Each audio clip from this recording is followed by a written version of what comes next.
বর্তমানে ইসলামের দল বাইরেছে, মহিলাদের পোশাক আদির ব্যাপারে কোনো রেস্ট্রিকশন নাই, পর্দা নাই, কথা হয় না, আল্লাহর হাবিবের সুন্নাত নাই। তাই ইসলাম জিনিসটাকে হেয়েই তো বুঝলাম না।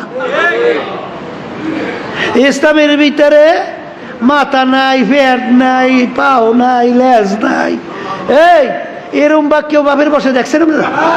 হ্যাঁ, তাই ইসলামের ভিতরে পর্দা নাই, ইসলামের ভিতরে পোশাক আদি নাই, ইসলামের ভিতরে মহিলাদের কোনো পোশাকের রিস্ট্রিকশন নাই।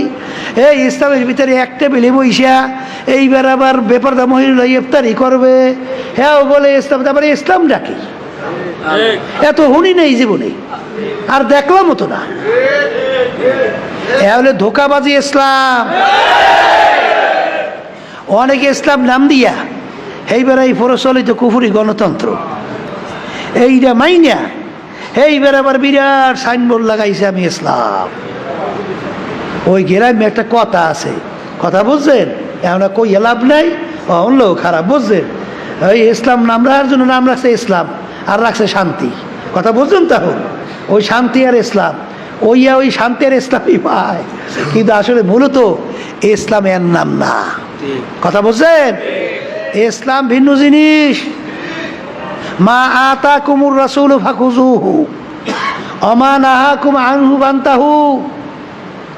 আল্লাহ রাসূল সাল্লাল্লাহু আলাইহি ওয়াসাল্লাম যা কিছু নিয়ে আসছেন পুরাপুরি আঁকড়াইয়া ধরো, নিষেধ করছেন ফেরো। ইসলামের ভিতরে মহিলাদের পোশাকের রেস্ট্রিকশন নাই, পর্দা নাই, আধা পর্দা নাই, কোন ইসলাম? এই ইসলাম কেউ শুনছেন? সাহাবায়ে কেরামদের জীবনে শুনছেন? তাবিঈনদের জীবনে শুনছেন? তাবিঈনদের শুনছেন?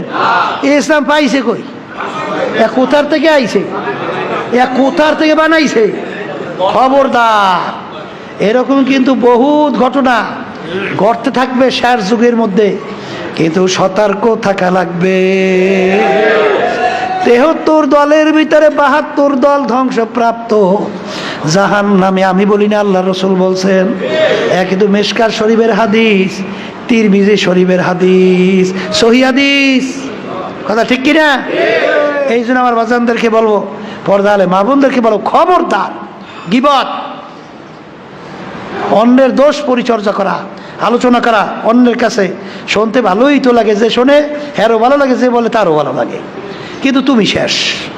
তুমি কি যত করবে সে মাপ না করবে, আল্লাহ রাব্বুল আলামিন মাপ করবেন না। অনেকের রোগ হয়ে গেছে, আর একজনের দোষ আলোচনা করতে ভালোই লাগে না, তখন বলবেন ভাই মাপ চাই, আমার ভিতরে দোষের অভাব নাই, আমি অন্যের দোষ শুনতে চাই না, এই কই মজলিস থেকে সরিয়ে যাইবেন, কথা ঠিক না? ঠিক। এই জন্য বাজানদেরকে বলবো, এই কলবের রোগ, এই গীবত, নিজের দোষ তালাশ করেন। হাসান হোসেন রাদিয়াল্লাহু তাআলা আনহুমা তাকে বলছেন, আলী রাদিয়াল্লাহু তাআলা আনহু, বাবা হাসান হোসেন, নিজের দোষ তালাশ করো, সংশোধন করো, এরপর কবরে যাও। কি মনে করছেন? ভালোই তো লাগে। এই যত গন্ডগোল, যত মুজাহিদদের ভিতরে, যত জায়গায় কমিটির ভিতরে এই হিংসা আর এই গীবত, কথা ঠিক কিনা? এইটা কলবের রোগ।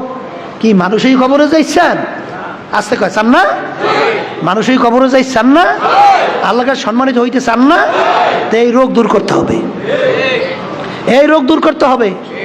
পর্দা আলে মা বোনরা বয়ান শুনতে আসেন, খবরদার অন্যের দোষ আলোচনা বাদ দেন, তার ভিতরে দোষ আছে, এইটা যদি আপনি হাদিসের মধ্যে আসে, যদি এইটা আপনি গোপন করতে পারেন, অন্যের দোষ যদি আপনি গোপন করতে পারেন, কিয়ামতের ময়দানে আল্লাহ রাব্বুল আলামিন আপনার যে গুনাহগুলো আছে এগুলো আল্লাহ রাব্বুল আলামিন গোপন করবে।